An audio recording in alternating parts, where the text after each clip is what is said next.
O problema não é você erguer uma bandeira. O problema é quando você está erguendo sem saber exatamente o que está fazendo. Isso é um grande problema. E tem aquelas pessoas que erguem determinadas bandeiras e elas entram na linha do desequilíbrio. Porque elas passam a defender essa bandeira e se tem alguém que não concorda com ela intitula essa outra pessoa como um inimigo, como uma inimiga. E passa a viver um processo de perseguição ou começa a achar que sempre está sendo perseguida.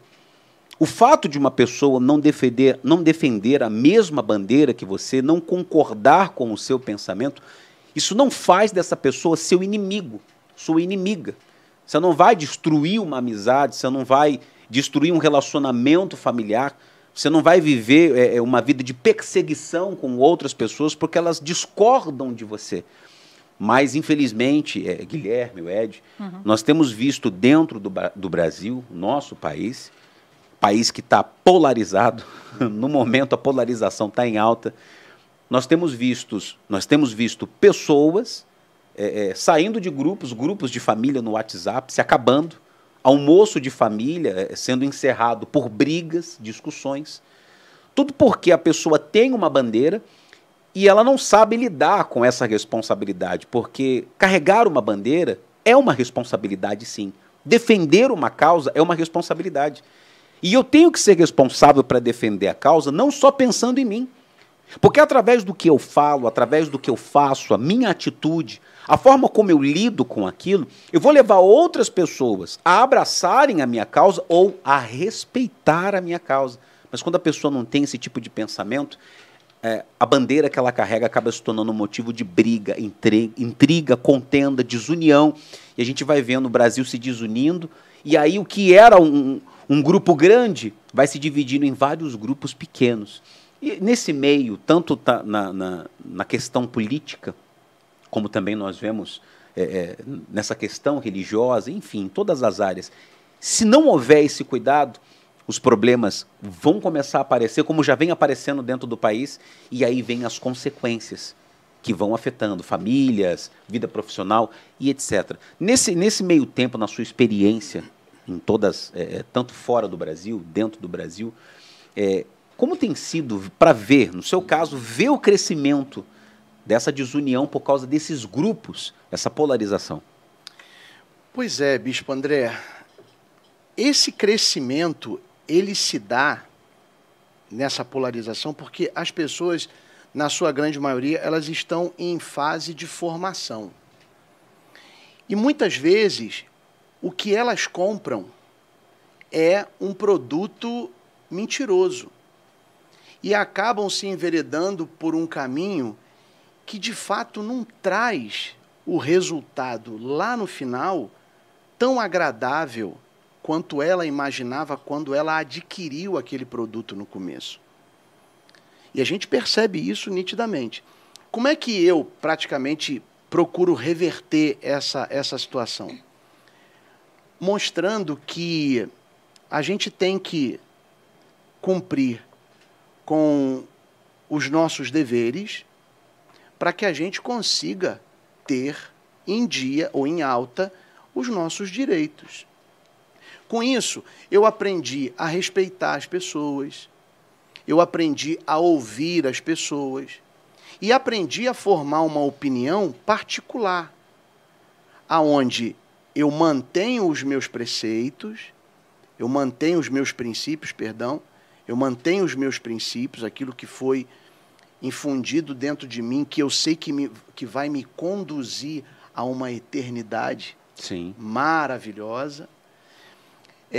No entanto, eu não faço como os demais fazem, de querer enfiar isso goela abaixo dos outros. Porque o que acontece?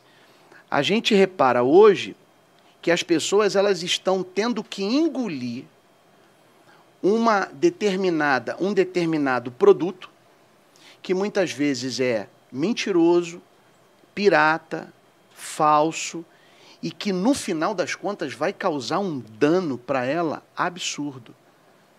É o que a gente tem reparado hoje em dia. É o que a gente tem, está acontecendo no Brasil, né? E de uma maneira assim, acho que é um movimento mundial, a gente tem percebido isso. As pessoas estão mais intolerantes também, né? Muito. Isso está acontecendo muito. E também deve ser, parece, que se por um lado a gente tem as pessoas com muitas possibilidades de consultar uma informação antes de reproduzir, de poder pesquisar, que antigamente, na nossa época aqui, que a gente está praticamente tudo na mesma idade. Tinha que ir para a biblioteca. E tinha que ir na biblioteca. Agora a gente consulta no Google. E teria que comprar. Exato, agora a gente tem informação aqui, ó, na palma da mão. Só que mesmo com isso tão acessível, ainda a gente procura opinar rapidamente sobre tudo, porque tudo acontece de uma maneira muito rápida. Então vai lá dar sua opinião, mas sem consultar, apesar de ter informação ali. E aí vai virando essa bola de neve e também, por conta disso, vai separando. Então, você tem a polarização por conta dessa rapidez, essa necessidade urgente de dar opinião sobre aquilo que não necessariamente a gente saiba. Isso é muito complicado. E essa questão da intolerância, da pressa em dar a opinião, a gente vê muito nas redes sociais. As redes sociais têm sido o maior palco de intolerância. E parece que é proibido não ter opinião. É verdade. Não é? Se você porque os comentários... E discordar da pessoa, a pessoa faz um comentário, se você discordar dela, dependendo do tamanho do grupo, você acaba sendo fuzilado nas redes sociais, simplesmente pelo fato de discordar. A partir do momento que você não concorda com a opinião daquela pessoa, ela se vê no direito de atacar você. Ela se torna completamente intolerante. Ó, tem até um comentário aqui, que eu acho que cabe bem nesse momento que a gente está falando, é da Miriam Costa, que diz o seguinte: boa noite. Miriam, de São José dos Campos. Já sofri sim, inclusive os que mais defendem bandeiras, normalmente são os mais intolerantes.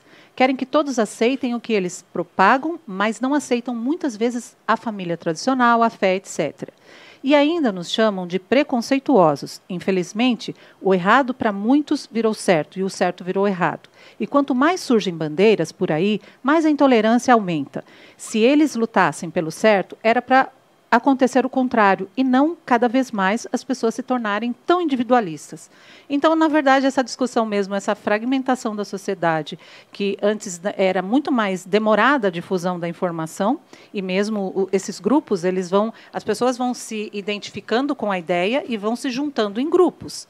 E essa fragmentação não está só nas redes sociais, né? Ela está também na sociedade em representatividade, ela está lá no Congresso Nacional, ela está nas câmaras municipais, na Assembleia Legislativa, e esse puxa de lá, puxa de cá, isso que está causando uma grande instabilidade política também.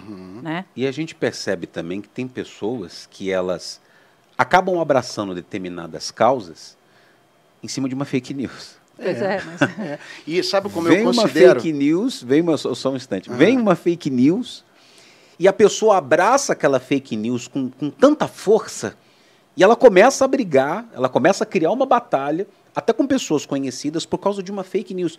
Tudo porque ela não quis pesquisar, como foi falado aqui inicialmente, né, no assunto. E a gente vê que, em muitos casos, a fake news acaba tendo mais importância na vida da pessoa do que a própria verdade. Tem pessoas que elas preferem fechar os olhos para a verdade, para defender aquela fake news, e a fake news virou base de vida para aquela pessoa, para que ela defenda determinada bandeira. E uma coisa que eu percebo é que a gente tem que ser uma pessoa, nós temos que ser pessoas que pensam nas consequências. Nós não podemos ser inconsequentes. Porque o que acontece? Os intolerantes, eles são supremamente inconsequentes. Porque eles não pensam no resultado que aquilo vai proporcionar para eles. Você sabia que mais de 90% das pessoas que assistem aos nossos vídeos não são inscritas no canal? Fique por dentro dos nossos conteúdos. Se inscreva e não esqueça de ativar o sininho. True Podcast.